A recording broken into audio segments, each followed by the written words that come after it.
Bonjour et bienvenue sur une nouvelle vidéo sur ma chaîne YouTube, la chaîne du Frussien. Et le Frussien, c'est moi, Alexandre. Et sur cette chaîne, sur ma chaîne YouTube, je vous parle de la Russie d'aujourd'hui. La Russie d'aujourd'hui dans toutes ses réalités, toutes ses contradictions. Je vous parle de ma vie en Russie, puisque j'habite en Russie depuis maintenant presque 16 ans. Mon activité principale, c'est un cabinet de conseil en ressources humaines et recrutement qui accompagne les entreprises en fait sur le marché russe. Voilà, et j'ai aussi développé depuis 2015, mais surtout depuis 2020 en fait, un module d'accompagnement de particuliers qui est un module qui s'appelle Ruspatriation et qui est un module qui me permet de vous accompagner, vous, dans votre projet Russie, dans votre projet de vie, de travail avec ou en Russie. Donc le module Ruspatriation qui fonctionne et par lequel j'accompagne déjà des gens. Donc aujourd'hui on est à Moscou, on est en train de tourner autour du monastère Novospasski dans mon quartier, puis je vais me balader un petit peu dans le quartier.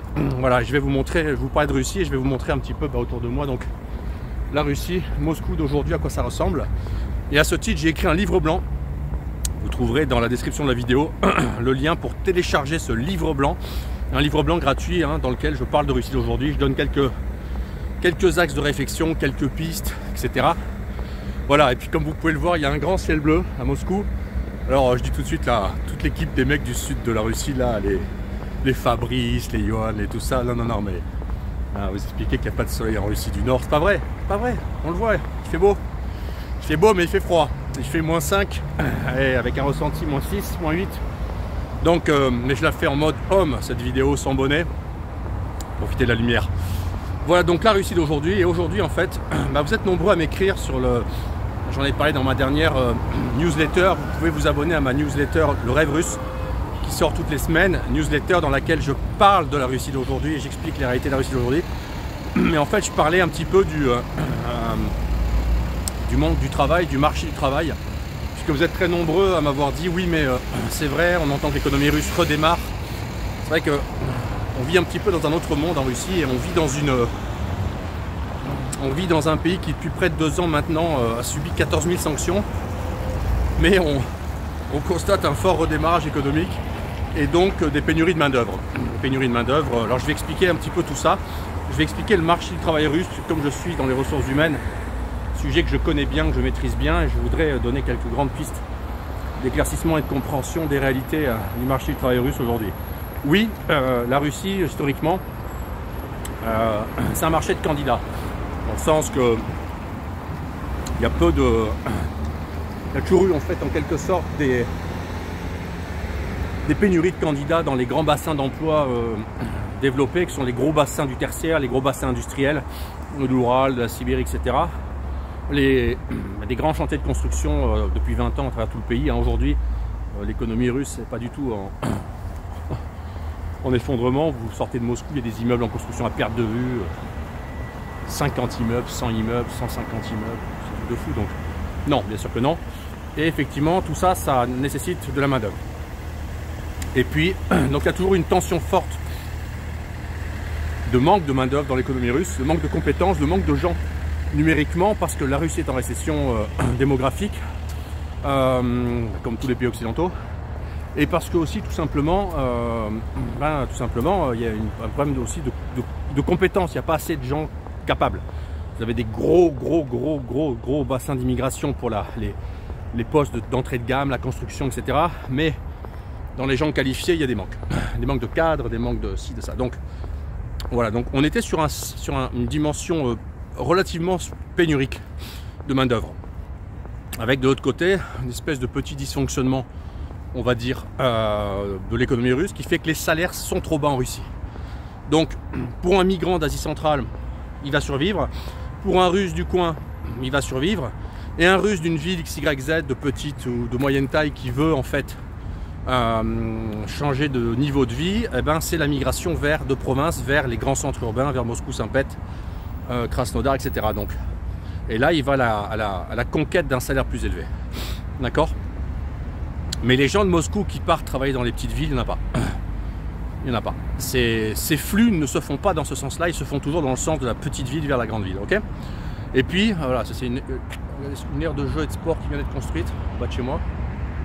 Voilà, des bancs, une balançoire, bon. On va continuer la marche. Et donc en fait, depuis le déclenchement de l'opération militaire spéciale, bah, il y a eu 3 mouvements. Il y a eu un mouvement d'engagement, c'est-à-dire qu'il y a des gens qui sont partis se battre, il y a eu des mobilisés, il y a des volontaires, donc il y a un contingent de départ, et puis là-dessus il y a eu 330 000 mobilisés, il y a 450 000 volontaires, ça fait 1 million de personnes. Donc il y a 1 500 000 personnes, hommes de 20 à 50 ans, qui est 1 million, 1,5 million, je pense, on sera 1,5 million printemps 2024, pardon. On sera 1,5 million, donc c'est autant d'actifs potentiels qui sont plus sur le marché du travail. Et puis vous avez les gens, j'en ai parlé, qui ont quitté la Russie, les gens qui ont eu peur de la mobilisation, les gens qui sont en désaccord moral et qui sont donc partis, tous les gens que les grands groupes russes ont exfiltrés pour pas qu'ils soient mobilisés, même s'il y a un système en fait pour pas mobiliser, que vos employés soient mobilisés, ce qu'on appelle des bornes, qui permettent à des entreprises stratégiques de dire non, telle personne ne peut pas être mobilisée, elle est fondamentale. Mais bon, il y a beaucoup de boîtes qui ont quitté le marché, elles ont gardé leurs équipes dehors, etc. Donc là encore, on a 500, 700 000 personnes, selon mes estimations, qui s'avèrent justes. Maintenant, ce que j'avais dit il y a 1 an, c'est que c'est 800 000 et il y a 300 000 qui sont rentrés, donc on doit être à 500 000 personnes dehors. Donc il y a 2 millions de personnes dehors. Ok. Et puis de facto, avec la guerre, il y a moins d'immigration. Donc il y a une réduction du nombre des actifs disponibles qui est absolument critique. Elle est grave, elle est cataclysmique. Parce qu'on manque de tout. La Russie, l'économie russe manque de tout. Mais de quoi elle manque en priorité? Elle manque de quoi? Elle manque d'abord de postes d'entrée de gamme. Donc il manque 200 000 personnes dans la construction. Il doit manquer 50 000 livreurs. Il manque... voilà, je discutais avec un ami russe qui a une petite usine de production de pièces pour le roi Merlin, pièces en métal, triangles, des crochets, et il disait voilà, moi j'ai une trentaine de personnes qui font principalement de la découpe de pièces et de la découpe et de la mise en boîte pour expédition. Bah, il manque 10 personnes. Voilà, donc il manque 10 personnes, j'ai augmenté les salaires, je trouve pas de gens, etc. Il y a une grande entreprise de livraison, d'Astavka, ce qu'on appelle, donc de livraison, qui s'appelle Ozon, qui d'ailleurs a été co-initié par une Française il y a une vingtaine d'années, dans le top management. Voilà, eux, ils ont fait la solution, pris la décision de faire travailler des femmes détenues dans les prisons, parce qu'ils ne trouvent pas de gens pour la mise en l'emballage, la mise en paquet. Donc il manque de tout. Il manque des chauffeurs, il manque des ambulanciers, il manque de médecins. On est en train de travailler sur le fait de pouvoir faire venir des médecins étrangers travaillant en Russie. Il manque de tout. Il manque numériquement de gens. Et surtout, 90% de ces gens, c'est des gens qui sont nécessaires dans les grands centres, les grands bassins d'emploi et d'économie de la Russie. Donc c'est surtout des gens qui ont des salaires d'entrée de gamme en fait. C'est des gens qui sont payés 30 000 roubles en province, 300 euros, 600, 700 euros, 800 euros à Moscou, 1000 euros, voilà. Donc tout ce segment sous 1000 euros en fait, bah, il est en pénurie cruciale, systémique. Et donc effectivement, tous ces postes, difficiles, hein, bah, c'est pas des postes que peuvent occuper les gens qui m'écrivent, les gens qui me suivez, c'est pas possible. C'est pas possible parce que vous ne survivrez pas avec 700 euros par mois en Russie, nulle part. C'est comme ça. Vous ne saurez pas faire, vous ne saurez pas vous loger, vous ne saurez pas manger, vous ne saurez pas gérer tout ça. C'est pas possible. C'est de la survie là. C'est de la survie. Les Russes savent faire ça parce qu'ils sont chez eux. Ils sont déjà propriétaires, ils ont déjà leur famille, leur belle famille, leur dacha, leur voiture. Ok, 700 euros en plus pour bosser, ouais. Mais vous, quand vous arrivez, l'arrivant, le migrant, il a des dépenses plus élevées. Il a des besoins différents. Et l'arrivant d'Occident et d'Europe qui arrive d'un système, globalement, où fondamentalement, une forme de cadre et de confort de vie est encore supérieure à la majorité de ce qu'il peut trouver sur le territoire russe, et bien globalement, il va devoir payer plus cher pour le retrouver. Parce que ce même niveau de vie, au sens du comportement alimentaire, au sens etc., va lui coûter beaucoup plus cher. Et donc fondamentalement, bah, ça va être beaucoup plus dur. Donc ça, c'est une chose essentielle, c'est que oui, on manque de tout, et les bassins en Russie, et les bassins de population dans lesquels piocher, bah, c'est la Biélorussie, c'est l'Ukraine, c'est l'Asie centrale, c'est des zones à maxima ou à minima russophones, parce qu'il faut bien comprendre ça, c'est que pour bosser en Russie, pour les Russes, si vous ne parlez pas un mot de russe, vous n'êtes pas embauchable. Vous ne pouvez pas faire chauffeur-livreur, vous ne pouvez pas bosser dans une équipe. Il n'y a pas tout ça. Donc, il y a un énorme problème pour la Russie, c'est de trouver des bassins d'embauche de gens à faible niveau de salaire, donc à niveau de vie beaucoup plus bas, et de trouver en fait dans ces bassins potentiels, dans ces zones, de la main d'œuvre bon marché, pas cher, pluggable sur l'économie russe, donc capable de survivre dans des zones climatiquement... Ah ouais, je vais vous montrer ça là. Alors ça c'est une aire qui vient d'être faite pour les chiens dans mon quartier. Voilà. Il n'y a pas de chien là. Mais enfin voilà. C'est une aire de dressage de chiens. Voilà. Là vous pouvez venir avec votre chien. Balader dedans. Sortir de l'autre côté. Donc là c'est un énorme enjeu pour la Russie. La Russie aujourd'hui aspire toute la ressource qu'elle peut en Asie centrale. Elle aspire l'Ukraine. Il y a près de 5 millions d'Ukrainiens qui sont arrivés en Russie depuis le début du conflit. Mais ça ne suffit pas. Il y a beaucoup de femmes et des enfants, donc c'est pas de la main d'œuvre exploitable. Donc l'économie russe est en surchauffe, et si la croissance doit accélérer, et au vu des grands chantiers en jeu, etc., ben, ça va devoir accélérer.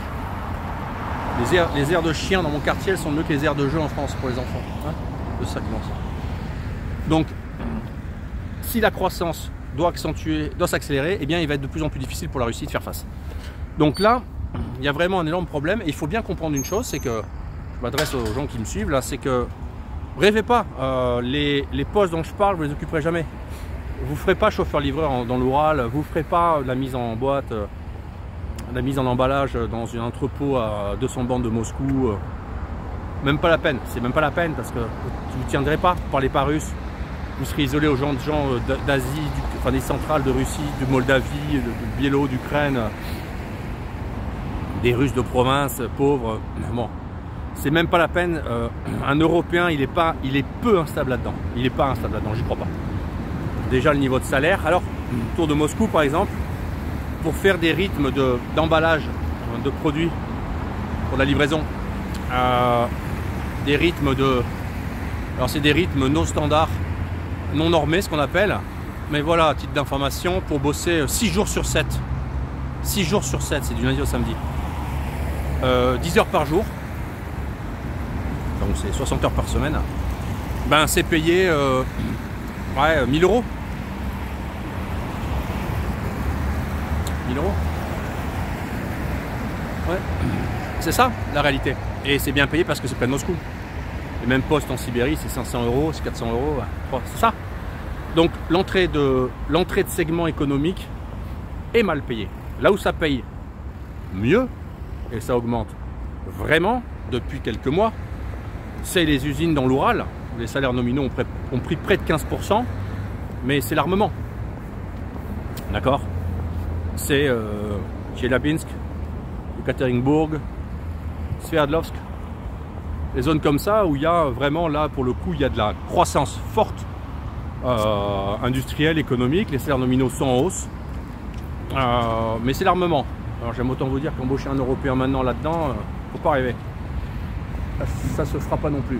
Donc cette surchauffe de l'économie, vous, en tant qu'Européen, vous ne pouvez pas en bénéficier. Et de toute façon, vu le niveau de salaire, à mon avis, je pense que vous ne voulez pas en bénéficier.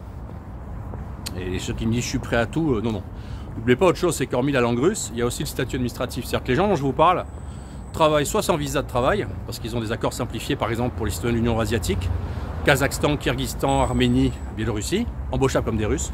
Soit ils ont des statuts pour les autres pays d'Asie centrale ou l'Ukraine, des statuts simplifiés, ce qu'on appelle de patent, qui sont en fait des permis de travail automatisés, un petit peu comme des green cards simplifiés, qui leur permettent d'être embauchés et d'exercer certaines activités. Par exemple, je me fais une patente pour 1 an, bim, je suis chauffeur de taxi, je suis infirmière, voilà. Ça c'est faisable, d'accord?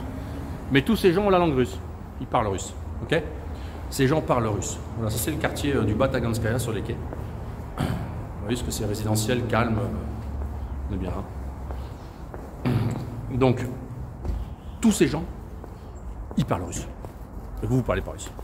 Donc vous, en tant qu'étranger, quelles sont les façons d'être embauché? La première, c'est d'avoir un visa de travail 1 an. Le visa de travail standard. Il est chiant, les catégories d'obtention sont réduites. Il faut le renouveler tous les 6 mois. C'est lourd, les boîtes le font de moins en moins. Le visa que tous les étrangers embauchaient, c'était le VKS. Le visa, le High Qualified Special, HQS en anglais, le VKS en français, le VKS en russe. C'est le visa qui permettait à une entreprise de vous embaucher, d'embaucher un étranger quel qu'il soit, et qui, si elle le salariait au moins 2 millions de roubles par an, c'est-à-dire 167 000 roubles par mois, il n'y avait pas de taxe patronale derrière. Donc vous aviez un employé, vous lui payez 2 millions de roubles par an de salaire. Mensuellement, vous enlevez 13% aux 167 000, vous prenez 13% que vous payez à l'État, c'est la flat tax, c'est l'impôt sur le revenu. Et puis, le reste, c'est net d'impôt dans la poche pour lui. Et il n'y a pas de charge derrière. Donc c'était un visa idéal, parfait. Avant que, quand il a été lancé, ça faisait près de 4 000 euros par mois parce que le cours de change du rouble et de l'euro était pas le même. Et maintenant que le rouble s'est cassé la figure, c'était 1 680 euros par mois, 167 000 roubles par mois. Donc c'était ultra pratique. Tout le monde faisait un VKS. Et puis là, ils ont changé la loi. Maintenant, ça monte à 2 500 euros, 250 000 roubles. 2 600 euros, un peu plus, 2 600 euros même. Au 1er mars, il y a toujours les 13% enlevés. Ok. Mais le truc, c'est que ces visas-là, ils sont très pratiques pour des gens qui vont toucher 250 000 euros par mois. D'accord? C'est super. Vous avez un employé à 250 000 euros par mois, il vous coûte 250 000 euros par mois. 0,2% de charge patronale. Ouais, mais qui c'est qui touche 250 000 euros par mois aujourd'hui en Russie? Alors, avant l'opération militaire et l'Ukraine, les étrangers, beaucoup, étaient nombreux à toucher 250 000 euros par mois. À l'époque, plus de 167 000 euros par mois. Et ils étaient nombreux. Il y a des gens à 180, 200, 300, 400. Bon. Alors on faisait un VKS, c'était parfait. Ok.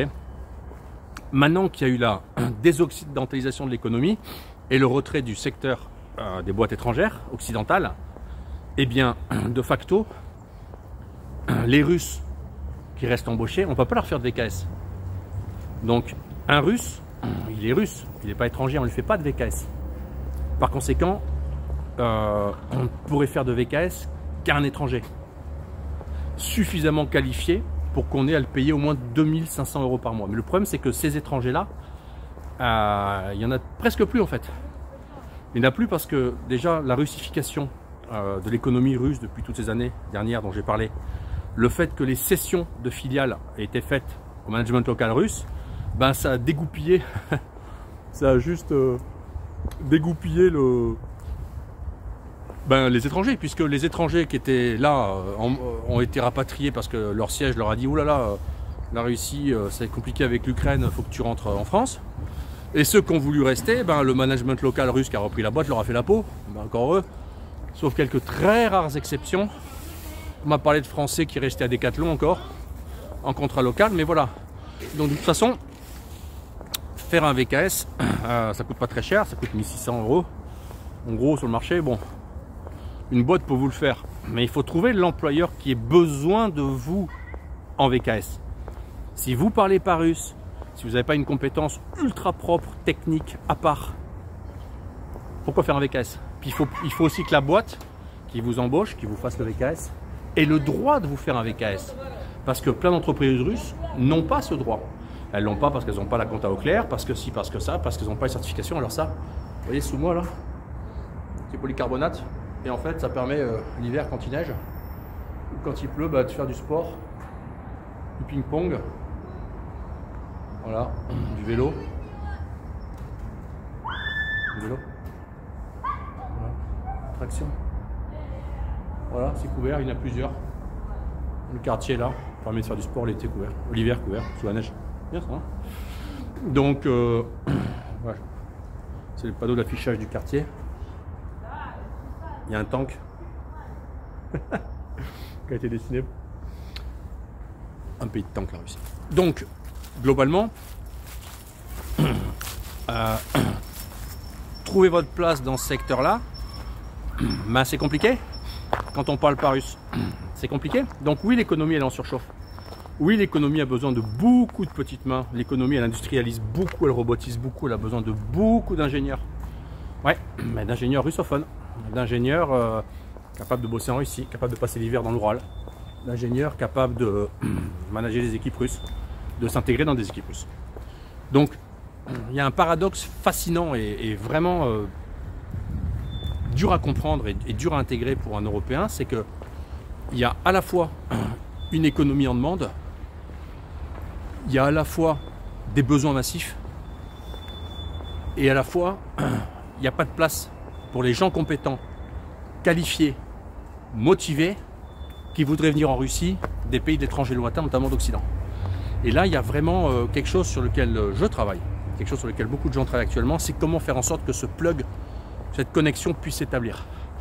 Parce que là, c'est vraiment dommage pour la Russie d'avoir ces réseaux de compétences périphériques disponibles en Europe, par exemple, en France notamment, et de ne pas pouvoir les utiliser. Mais il y a des points de blocage. L'administratif, la possibilité d'embauche techniquement, le fait d'avoir des entreprises qui vont se dire oui, ce tel niveau de compétence justifie que je paye 250 000 roubles par mois. Je rappelle que le salaire moyen en Russie c'est 70 000 roubles, 750 €. Donc vous avez, c'est 4 fois le salaire moyen russe. Le salaire moyen à Moscou maintenant c'est 130 000 roubles, donc c'est 2 fois le salaire moyen à Moscou. Donc vous imaginez en province, dans une ville où il y a 4 ou 5 fois, le salaire moyen 4-5 fois plus faible, il faudra embaucher quelqu'un qui soit 4-5 fois plus élevé que le salaire local. Il faut que ce soit quelqu'un de manager, de dirigeant. Et donc là, il y a un énorme bug. Donc à vous qui me demandez pourquoi est-ce qu'il y a cette situation, je vous l'explique maintenant comme ça. Le problème, c'est des niveaux de ratio. Des niveaux de ratio et des niveaux de compréhension. Et il n'y a pas de solution rapide, immédiate. Il n'y en a pas. Il n'y en a pas parce que le bassin d'emploi potentiel pour des gens qui ont des attentes salariales minimales pour survivre en Russie, même des gens qui sont à 1500, 2000 € en Europe qui voudraient bosser ici, c'est-à-dire qui voudraient avoir un salaire à 1000, 1500, 2000 €, allez on va dire 2000 € pour survivre à Moscou, 2000 € c'est 200 000 roubles et voilà, ça suffit plus. Au 1er mars 2024, il faut 2500 €, il faut 250 000 roubles par mois. Et puis c'est compliqué parce que vous êtes embauché, si ça se passe mal avec votre employeur, la loi vous impose désormais 30 jours de séparation. Vous avez un préavis de 30 jours, c'est un mois. Vous avez 30 jours pour trouver un nouvel emploi derrière, ça fait 60 jours. Bon, c'est 2 mois. Et au 61e jour, les autorités russes éteignent votre visa. Donc si vous n'êtes pas sorti du territoire, vous êtes illégal. Voilà, donc il faut sortir. Et à partir du moment où vous êtes sorti, on repart à zéro. Il faut retrouver un travail. Donc les solutions, c'est pas celle-là. Et les raisons pour lesquelles l'économie russe, en fait, aujourd'hui n'absorbe pas les milliers et milliers d'Européens qui sont prêts à venir y travailler, qui seraient prêts à venir y travailler, c'est celle-là du point de vue de l'économie russe. Et du point de vue de cette main-d'œuvre étrangère, je répète, l'installation en Russie, la vie en Russie, l'adaptation à la Russie n'est pas quelque chose aussi simple qu'il y paraît, bien loin de là. Donc, il faut se préparer à la Russie, il faut se préparer à la vie en Russie, il faut se préparer au déménagement en Russie, il faut se préparer au fait de venir vivre en Russie. Et il faut d'abord venir voir la Russie. La venir voir l'été pour la découvrir, la voir visuellement, on va dire la ressentir l'été. Et après il faut venir la comprendre l'hiver.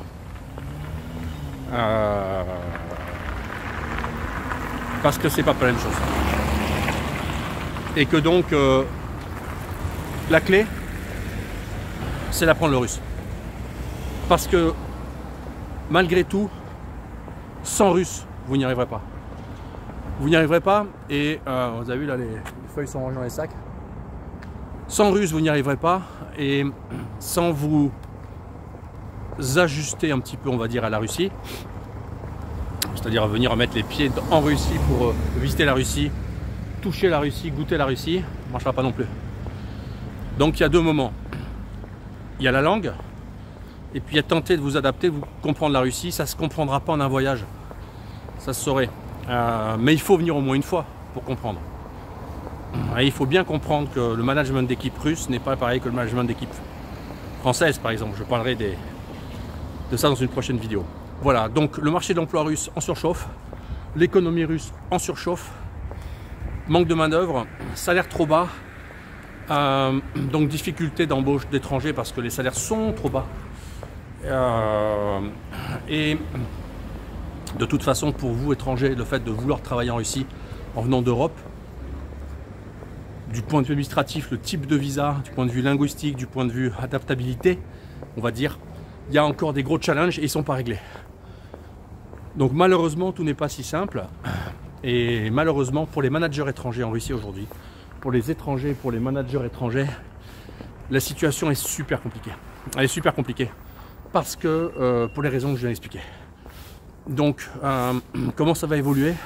Je pense dans le bon sens. Je pense que des changements de loi vont arriver. Je pense que peu à peu, des projets vont voir le jour qui vont permettre peut-être une meilleure intégration, adaptation, employabilité de ces gens de l'étranger comme vous en Russie. Mais ça passera par des parcours de compétences, des parcours d'intégration, des parcours comme j'ai proposé à la conférence Welcome to Russia. Je mettrai le lien sur le fait de créer des centres de l'emploi, des centres d'employabilité des étrangers occidentaux vers la Russie. Je pense que cette idée va faire son chemin. Je vous en dis pas plus, mais il faudra être prêt à un saut vers l'inconnu, un saut vers un changement de vie total, un saut vers un changement de mode de vie, un saut vers un changement de cadre de vie. Il faudra être prêt à avaler des couleuvres sibériennes. Et il y a 1000 raisons de venir habiter en Russie, vous le savez, vous me suivez pour ça. Mais ça va être vraiment un saut vers l'inconnu. Donc les choses dans le bon sens, continuez à me suivre parce qu'on va en parler bientôt et des grands changements vont arriver. Gardez la foi, on les aura.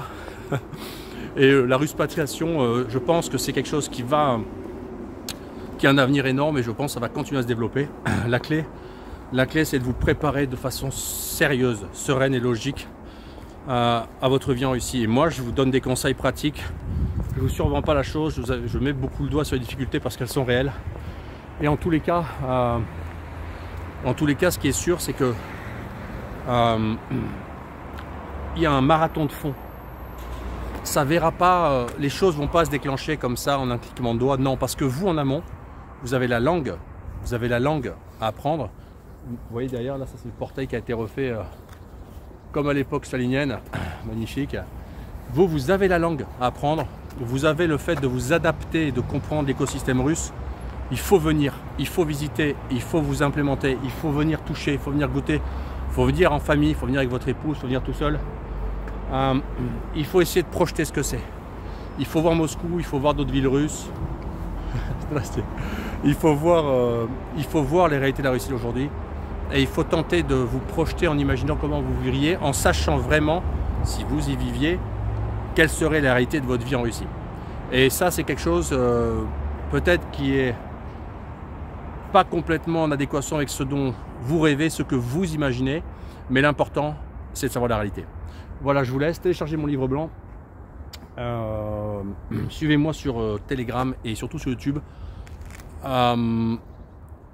Abonnez-vous à ma chaîne YouTube, faites suivre cette vidéo, suivez-moi pour parler de la Russie d'aujourd'hui, de la ruspatriation, et je vous dis à très bientôt sur une nouvelle vidéo sur la chaîne du Frussien.